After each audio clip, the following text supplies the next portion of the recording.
नमस्कार विद्यार्थी मित्रों, कक्षा 7 विषय हिंदी में पाठ 3 सच्चा हीरा का हम अभ्यास करेंगे। हीरा किसे कहते हैं? तो कि कोई नर रत्न जो सबसे अच्छा आदमी होता है उसे हीरा कहा जाता है।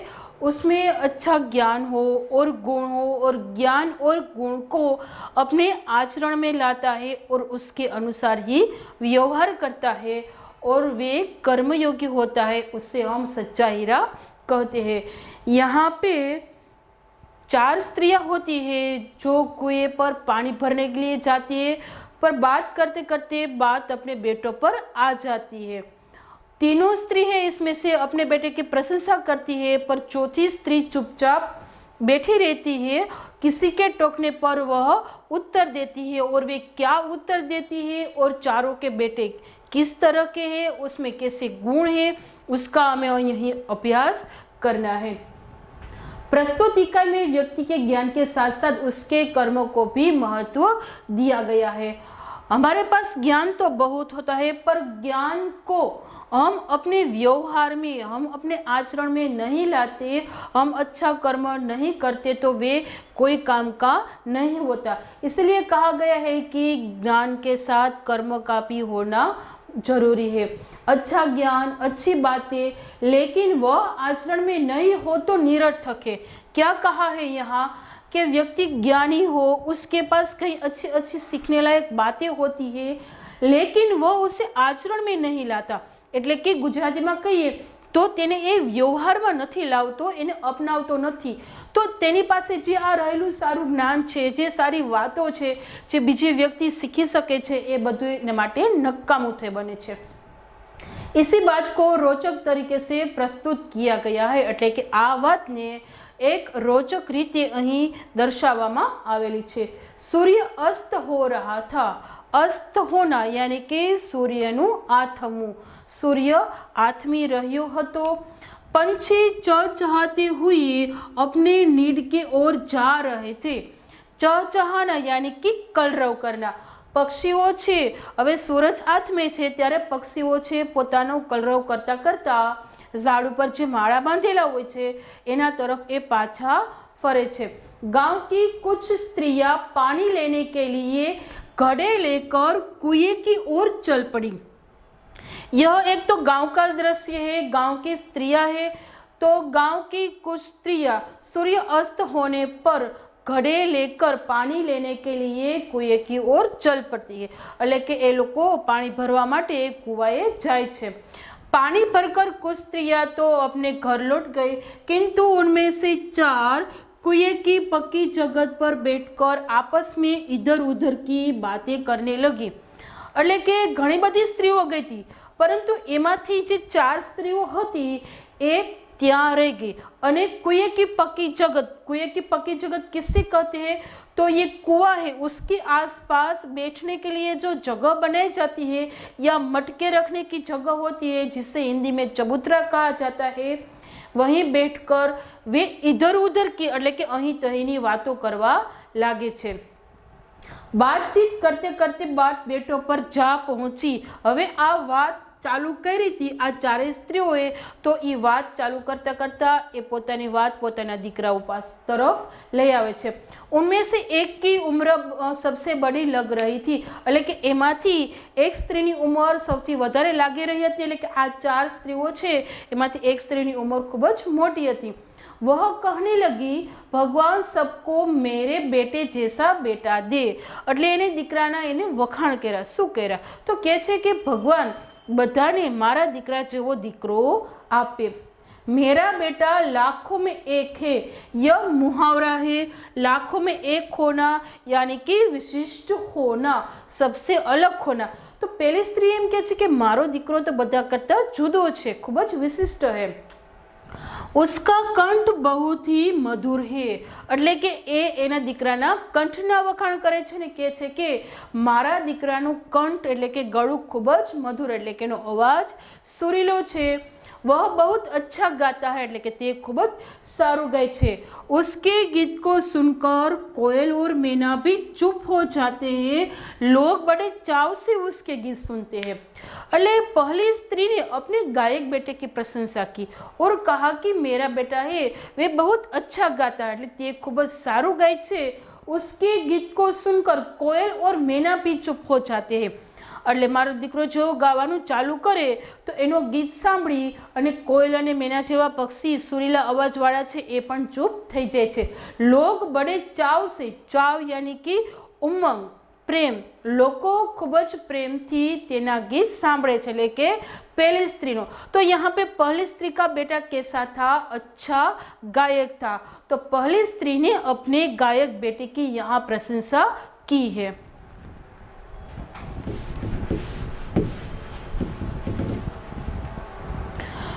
यह कुआं है और यहाँ पे चारों स्त्रियां कुछ मटके लेकर पानी भरने के लिए आई है।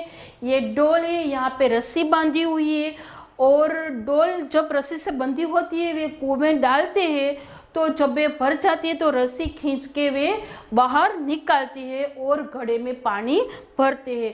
ये चारों स्त्रियां एक कुएं की आजू बाजू जो बनी जगह है उससे चबूतरा हिंदी में कहा जाता है और पक्की जगत भी हिंदी में कहते हैं એટલે કે ગુજરાતીમાં કહીએ તો પાકો બાંધેલો ઓટલો।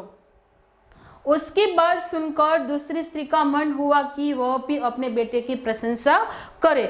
એટલે કે પહેલી સ્ત્રીએ પોતાના દીકરાના વખાણ કર્યા હતા તો બીજી સ્ત્રીને પણ એમ થયું કે લાવને ભાઈ હું મારા દીકરાના કંઈક વખાણ કરું।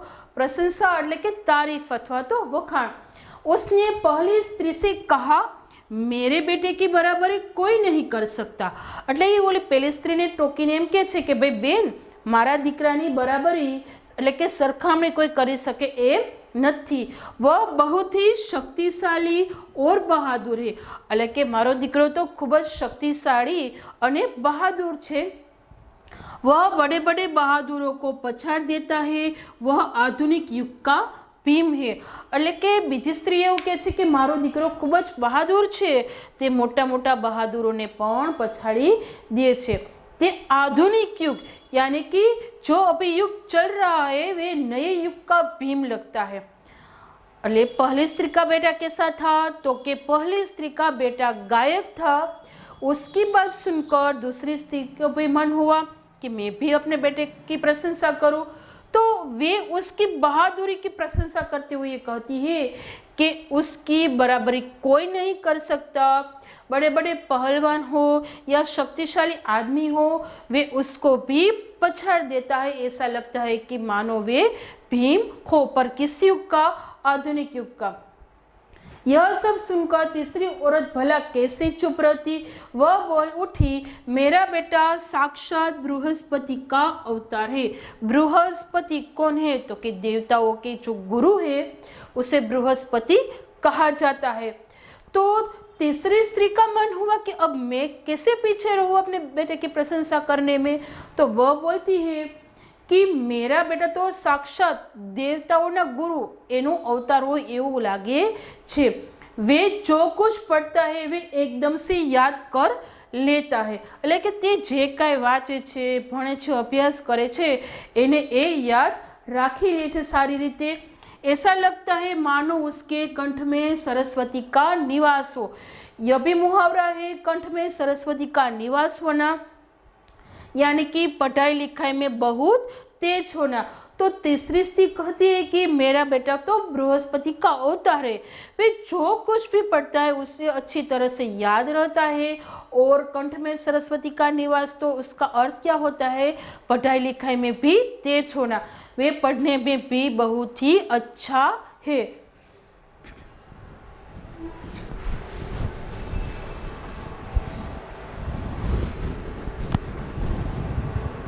तीनों औरतों की बातें सुनकर चौथी स्त्री चुपचाप बैठी रही। तो हमने यहाँ पे अभी चित्र देखा था तो 4 स्त्री थी, पर पहली स्त्री ने अपने गायक बेटे की प्रशंसा की, दूसरी स्त्री ने अपने बहादुर और शक्तिशाली बेटे की प्रशंसा की और तीसरी स्त्री ने कहा कि मेरा बेटा बहुत ही बुद्धिमान है। पर यह सब सुनने के बाद भी कौन चुप रही? तो के चौथी स्त्री।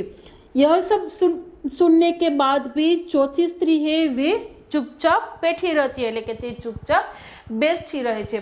उसने अपने बेटे के बारे में कुछ न कहा, એટલે કે તેણે તેના દીકરાના વિશે એના વિષયમાં કાંઈ પણ ન કહ્યું। पहली ने टोकते हुए कहा, क्यों बहन तुम चुप क्यों हो? तुम भी अपने बेटे के बारे में कुछ बताओ।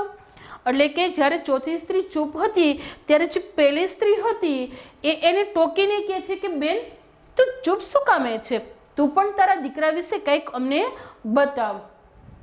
चौथी स्त्री ने बड़े ही सहज भाव से कहा, मैं अपने बेटे की प्रशंसा क्या करूं? એટલે કે ચોથી સ્ત્રી છે ખૂબ જ સહજ ભાવે એટલે કે નમ્રતાપૂર્ણ કહે છે કે બેન હું મારા દીકરાના શું વખાણ કરું? न तो वह गंधर्व सा गायक है, न तो भीम सा बलवान है और न तो बृहस्पति सा बुद्धिमान। હવે ઓલી ત્રણેય સ્ત્રીઓએ જે તારીફ કરી હતી, જે વખાણ કર્યા હતા એના દીકરા વિશે, એટલે કે પેલો કેવો હતો? गायक। तो यहाँ पे कहा गया है कि न तो वे गंधर्व सा गायक है। गंधर्व कौन है? तो के देवलोक का महान गायक है, जो गाता है उसे गंधर्व कहा जाता है। और भीम को तो आप जानते ही हो, और बृहस्पति यानी कि देवताओं के गुरु। तो चौथी स्त्री खूब ज नम्रतापूर्ण કહે છે કે મારા દીકરાના વખાણ હું શું કરું? મારો દીકરો તો નથી ગંધર્વ જેવો ગાયક, ન તો ભીમ જેવો બલવાન, અને નથી એ દેવતાઓના ગુરુ એટલે કે દેવગુરુ જેવો बुद्धिमान। कुछ समय बाद जब वे सब घड़े सिर पर रख कर लौटने लगी, तभी किसी गीत का मधुर स्वर सुनाई पड़ा। अब पानी तो भर लिया, सिर पर ये स्त्रियां घड़े रखकर अपने घर के ओर चलती है। એટલે કે આ ચારો સ્ત્રી ઘડાને પોતાના જે ઘડા હતા માથા ઉપર રાખી અને પોતાના ઘર તરફ રવાના થાય છે ત્યારે એક ગીતનો મધુર સ્વર સંભળાઈ પડે છે। સુનકર પહેલી બોલી, સુનો મેરા હીરા गा रहा है। એટલે કે ગીતનો અવાજ જેવો સંભળાયો એનો દીકરો એને દેખાણો નહોતો અહીંયા, પરંતુ દૂરથી એને એવો અવાજ સંભળાયો હતો કે કોઈ ગીત ગાઈ રહ્યું છે। એટલે ગીત ગાઈ રહ્યું છે સાંભળતાની સાથે જ પહેલી સ્ત્રી બોલી, એટલે કે પહેલી સ્ત્રી કહે છે કે સુનો મેરા હીરા गा रहा है। એટલે કે સાંભળો મારો હીરો ગાઈ રહ્યો છે। तुम लोगों ने सुना उसका कंठ कितना मधुर है। એટલે એ પહેલી સ્ત્રી છે અન્ય ત્રણ સ્ત્રીઓને કહે છે કે તમે લોકોએ સાંભળ્યું તેનો કંઠ એટલે કે તેનો સ્વર કેટલો મધુર છે। वह लड़का गीत गाता हुआ उसी रास्ते से निकल गया, उसने अपनी माँ की ओर ध्यान ही नहीं दिया।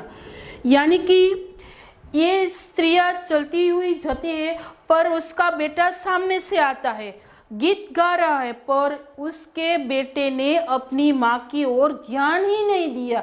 यानी कि पहली स्त्रीना छोकराए પોતાની माँ तरफ ध्यान આપ્યું જ नहीं। इतने में दूसरी स्त्री का बेटा उधर से आता दिखाई दिया। હવે થોડે આગળ જાય છે એવામાં બીજી સ્ત્રીનો છોકરો એને આમ દૂરથી આવતો હોય એવું જોવા મળે છે। दूसरी स्त्री उसे देखकर गर्व से बोली, એટલે કે બીજી સ્ત્રી પોતાના દીકરાને જોઈ અને ગર્વની સાથે બોલે છે, देखो वह मेरा लाडला बेटा आ रहा है। लाडला बेटा यानी कि बहुत ही प्यारा, गुजराती में खूब ज वहालो। એટલે બીજી સ્ત્રી એમ કહે છે કે જો બેનો મારો લાડલો દીકરો આવી રહ્યો છે। શક્તિ और सामर्थ्य में उसकी बराबरी कोई नहीं कर सकता। એટલે કે એના દીકરાને બતાવી અને આ બીજી સ્ત્રી કહે છે કે જો બેનો મારો દીકરો કેવો છે, એની શક્તિ અને સામર્થ્ય એટલે કે એની બળ અને એના યોગ્યતામાં કોઈ પણ માણસ એની બરાબરી કરી શકે એમ છે નહીં। वह यह कह रही थी कि उसका बेटा भी उसकी ओर ध्यान दिए बिना ही निकल गया। એટલે અહીંયા એવું કહે છે કે માં એના દીકરાના તો વખાણ કરે છે, પરંતુ એ દીકરો પણ પોતાની માં તરફ ધ્યાન નથી આપતો અને એ એમનેમ ત્યાંથી ચાલ્યો જાય છે।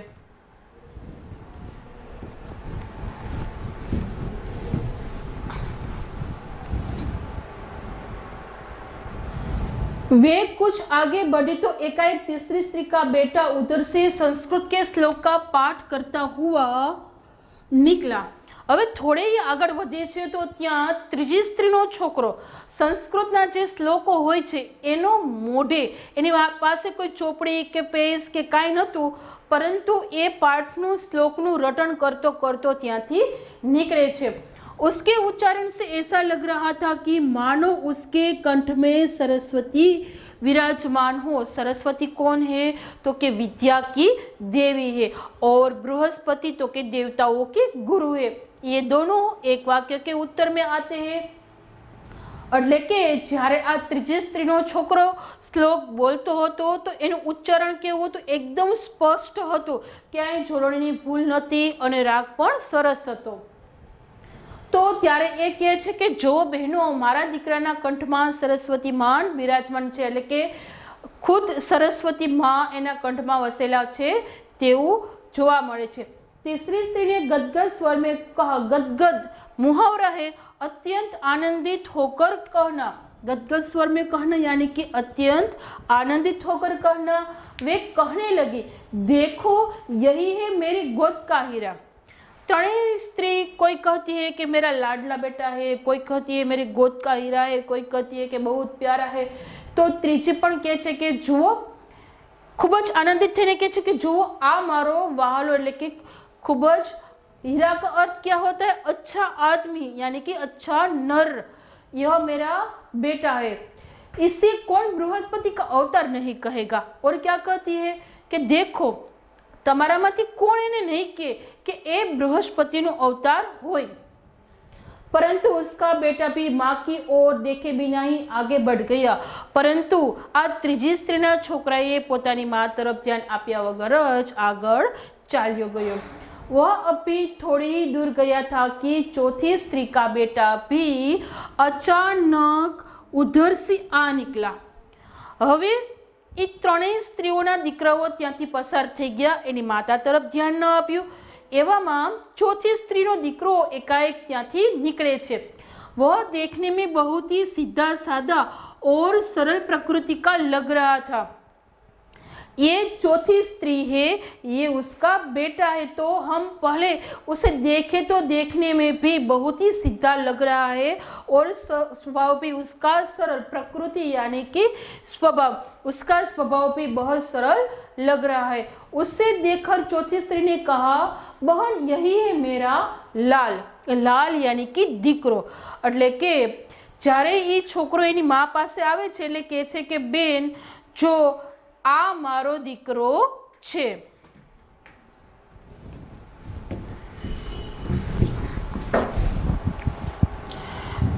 જો વિદ્યાર્થી મિત્રો, આ ચારેય સ્ત્રીઓ છે ને પાણી ભરીને જતી હોય છે ત્યારે એની પાછળ તમને કોઈક જોવા મળે છે। જોવા મળે કોણ છે? એક ડોસીમાં છે। એટલે એ સૌથી વૃદ્ધ માળી હોય છે, यानी कि વૃદ્ધા હોય છે। એની પાસે લાકડી હોય છે અને લાકડીના ટેકે ટેકે ચાલતા હોય છે। और यह चौथी स्त्री है और यह उसका बेटा है। वे देखने में कैसा लगा था? तो कि बहुत ही सीधा सादा। चौथी स्त्री ने उसके बारे में बताई रही थी कि उसका बेटा पास आ पहुंचा। हमने पाठ में आगे देखा कि तीनों स्त्री है वे अपने बेटे की प्रशंसा करती है, पर कोई भी बेटा उसके पास आता नहीं है। पर चौथी स्त्री का बेटा है वे अपनी माँ के पास आता है। इस दृश्य में दिखाई देता है कि चौथी स्त्री का बेटा अपनी माँ के पास आता है, अपने दोनों हाथ लंबाता है और क्या कहता है? अपनी माँ को देखकर वह रुक गया और बोला, माँ लाओ मैं तुम्हारा घड़ा पहुँचा दूँ। એટલે કે આ જે છોકરો છે એ એની માને કહે છે કે માં તમારા સિર ઉપર, એટલે કે તમારા મસ્તક ઉપર જે કાંઈ વજન છે, જે કાંઈ ઘડા પાણીના ભરેલા છે એ મને આપો, હું ઘરે પહોંચાડી દઉં।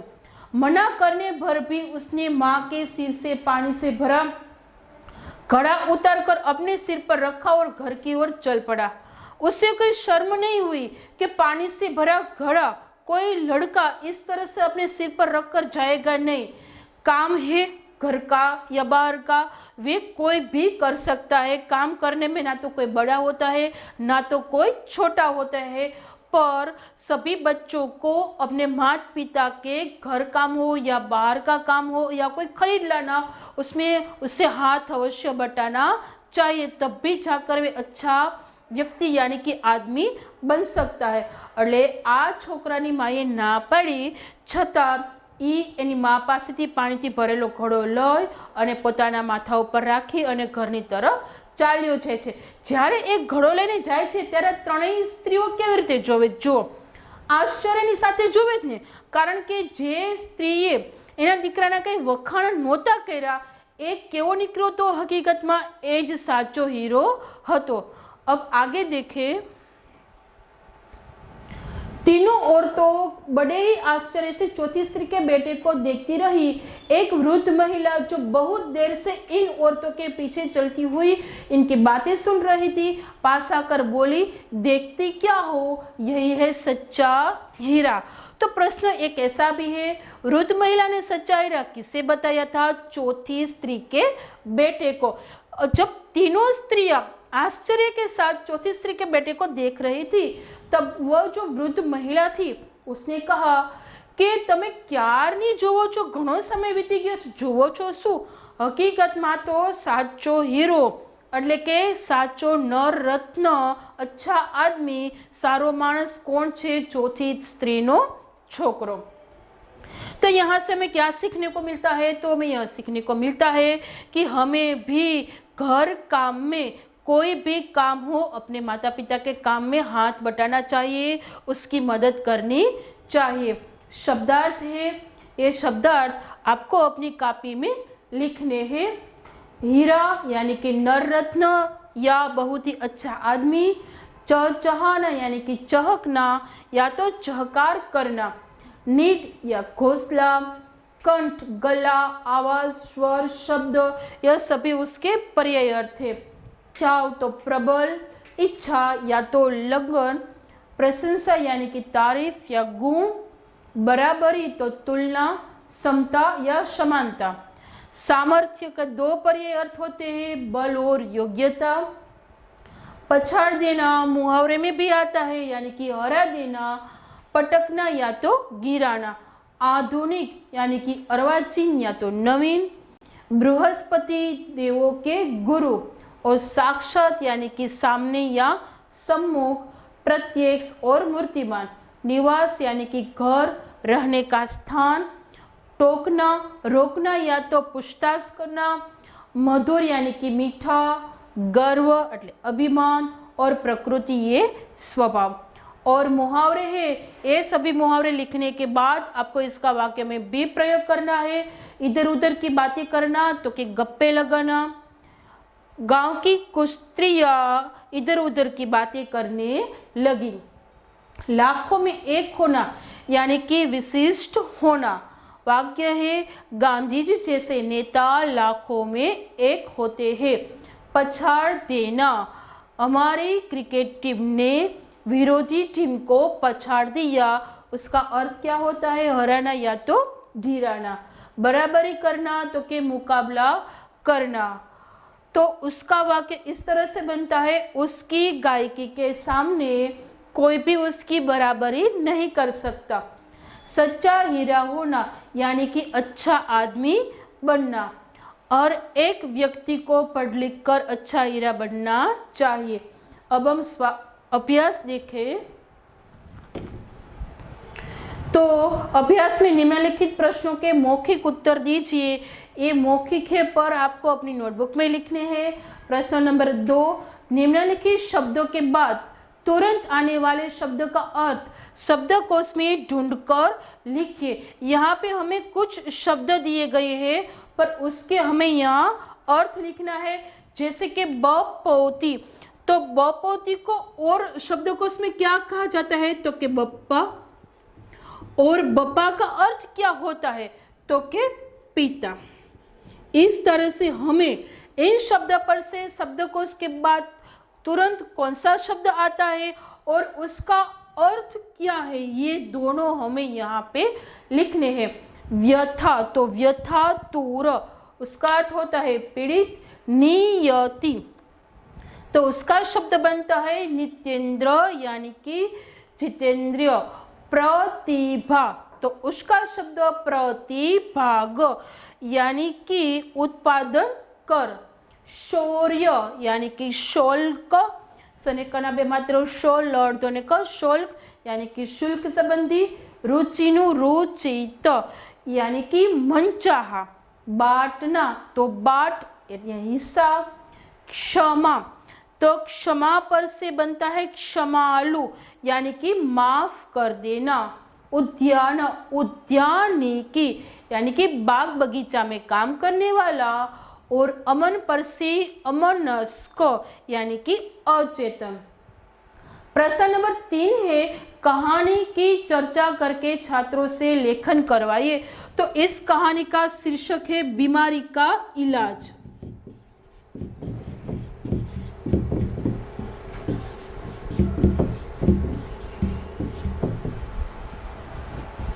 कौन सा शीर्षक है? बीमारी का इलाज।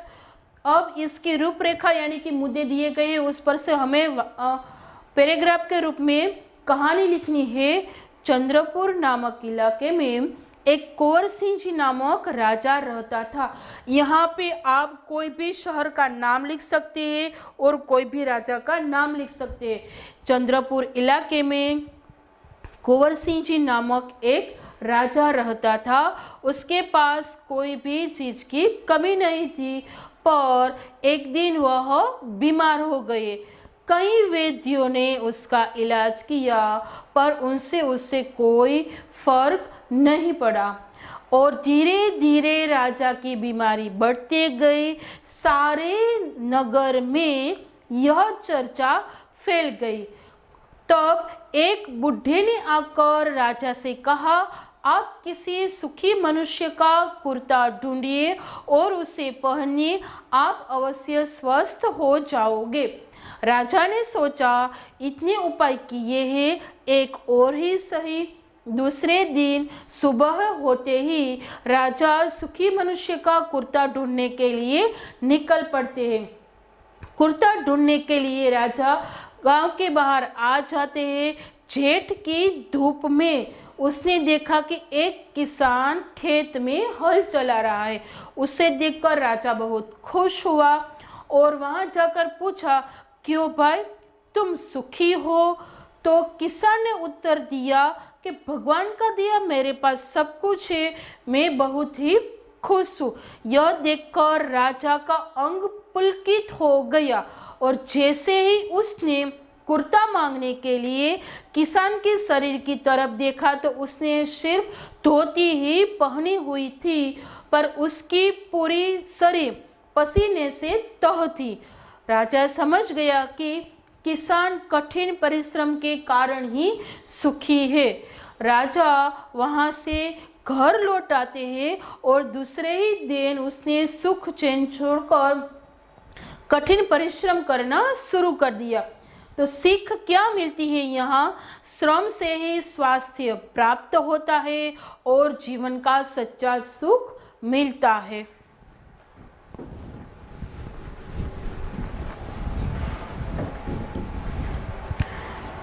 प्रश्न नंबर 5, निम्नलिखित कहानी का सारांश लिखिए। यहाँ पे क्या है विद्यार्थी मित्रों, एक बड़ा सा पैराग्राफ दिया गया है।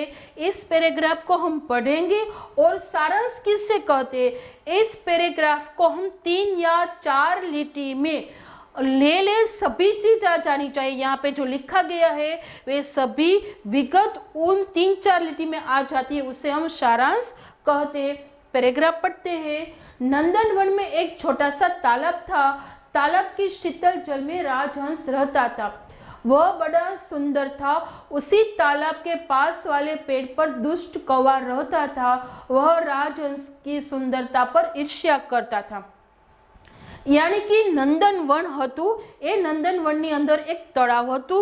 તળાવના શીતળ જળ यानी कि ठंडा पाણીની અંદર રાજહંસ રહેતો હતો અને રાજહંસ કેવો હતો? ખૂબ જ સુંદર હતો। હવે તળાવની પાસે એક ઝાડ હતું। એ ઝાડ ઉપર એક દુષ્ટ કાગડો રહેતો હતો, જેને કોનાથી જલન થતી હતી यानी कि ઈર્ષા થતી હતી? તો કે રાજહંસની સુંદરતા ઉપર એને જલન थती थी। एक दिन शिकारी थका हुआ तालाब के पास आया। उसने तालाब से पानी पिया और पेड़ के नीचे विश्राम करने लगा। तो हवे अहींया एक दिवस शिकारी आवे छे अने तळावनुं ठंडू पाणी पीवे छे अने थाकेलो हतो એટલે पाणी पी लीधा बाद ए झाड़नी नीचे थोड़ी वार आराम करे छे पण एने शुं थाय छे नींद आगे परंतु एने ऊँघ आवी जाय छे। कुछ देर के बाद शिकारी के मुंह पर धूप आने लगी। धूप एटले शुं थाय तड़को। हवे झाड़नी नीचे तो थोड़ो समय वीते छे ए दरमियान आ शिकारीना मुंह पर तड़को आवे छे। राजहंस को दया आ गई तो राजहंस तो दयालु था, उसे दया आ गई और उसने क्या किया, राजहंस ने वृक्ष पर बैठकर अपने पंख फैला दिए। हंस के पंख बड़े होते हैं तो शिकारी यहाँ पे सो रहा था, ऊपर पेड़ था, तो राजहंस ने इस तरह से अपने दोनों पंख फैलाकर उस पर क्या किया, छाव किया, એટલે કે એની ઉપર એને છાંયો કર્યો, जिससे शिकारी के मुंह पर छाया आ गई, એટલે કે એનાથી शिकारीना मुंह ઉપર छाया આવી ગઈ, એટલે કે છાંયો આવી ગયો। कौवे से इसकी भलाई और शिकारी की सुखद नींद नहीं देखी गई। हमने आगे देखा शिकारी कौवा कैसा था, तो कि ईर्ष्यालु कौवा था। कागड़ाने अहींया एनो जोवानुं के अहींया हंस भलाई करी रह्यो छे अने आरामथी शिकारी सूई रह्यो छे एने देखाणुं नहीं। उसने शिकारी को परेशान करने का सोचा ताकि शिकारी हंस को मार डाले, એટલે કે હવે એને એમ થયું કે હાલ ને ભાઈ હું शिकारीने કંઈક હેરાન પરેશાન કરું જેથી કરી અને शिकारी કંઈક ગુસ્સામાં આવે અને હંસને શું કરી નાખે, મારી નાખે। कौवा उड़ता हुआ शिकारी के पास गया और उसके सिर पर चोंच मारी, यानी कि यहाँ पे शिकारी सो रहा था और हंस ने पंख फैलाए थे, पर इतने में ये कौवा शिकारी को हैरान करने के लिए आता है और उसके सिर पर यानी कि एना माथा पर कागड़ो चांच मारीने चाल्यो जाय छे। उठकर दूर जा बैठा અને ચાંચ મારી લીધી પછી એ दूर જોઈને कागड़ाभाई बेसी जाए छे। शिकारी तुरंत जाग गया और क्रुद्ध हो गया। क्रुद्ध होना यानी कि गुस्से होना, अले चांच मारी थी कागड़ाए तो शिकारी छे जागी जाए छे अने खूब ज गुस्से थई जाए छे। उसने पेड़ पर देखा तो राजहंस पंख फैलाकर बैठा था, એટલે કે જેને જોયું તરત જ મોં ઊંચું કરીને તો ઝાડ ઉપર કોણ હતું, રાજહંસ હતો અને એ પોતાની પાંખો ફેલાવીને બેઠો હતો। શિકારીને સોચા ય કાર્ય ઇસી હંસ का ही है, એટલે કે શિકારીને થયું કે આ ચાંચ મારી મને એ નક્કી આ રાજહંસે જ મારી હશે। उसने राजहंस को मारने के लिए बाण चलाया, लेकिन बाण चलाने की आवाज सुनकर राजहंस वहां से उड़ जाता है। शिकारी गुस्सा हुआ और उसने बाण निकाला और राजहंस को मारने के लिए उसे निशाना ताका पर वे वहां से उड़ जाते हैं। यह पैराग्राफ पढ़ने के बाद हमें इन पैराग्राफ में से सारांश बनाना है। कैसे, तो कि अब इसका उत्तर में बोलती हूँ। पेड़ के नीचे शिकारी सो रहा था और उसके ऊपर धूप आ रही थी। उसी समय राजहंस ने अपने दोनों पंख फैलाए और उस पर छांव किया। उसी समय ईर्ष्यालु कौवे ने आकर शिकारी पर चोंच मारी और उसकी नींद खुल जाती है और उसने सोचा कि ये राजहंस ने मुझे चोंच मारी है, इसलिए वे बाण निकालता है और उसे मारने जाता है, पर उसके निकालने की आवाज़ सुनकर राजहंस उड़ जाता है और वे बच जाता है। इस तरह से इस पैराग्राफ पर समय 3, 4 या 5 वाक्य में यह सारांश को लिखना है।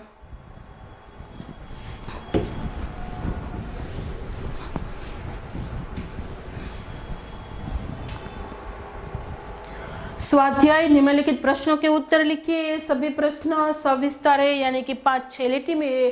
हमने ये चारों स्त्रियों उसके बेटे और किस तरह से प्रशंसा करते हैं देखा, तो आपको यह पाकी बुक में लिखना है। और प्रश्न नंबर 2, निम्नलिखित उक्ति कौन किससे कहता है, यानी कि गुजराती में कहिए तो कोण बोले छे अने कोने के छे ए आपणे लखवानुं छे।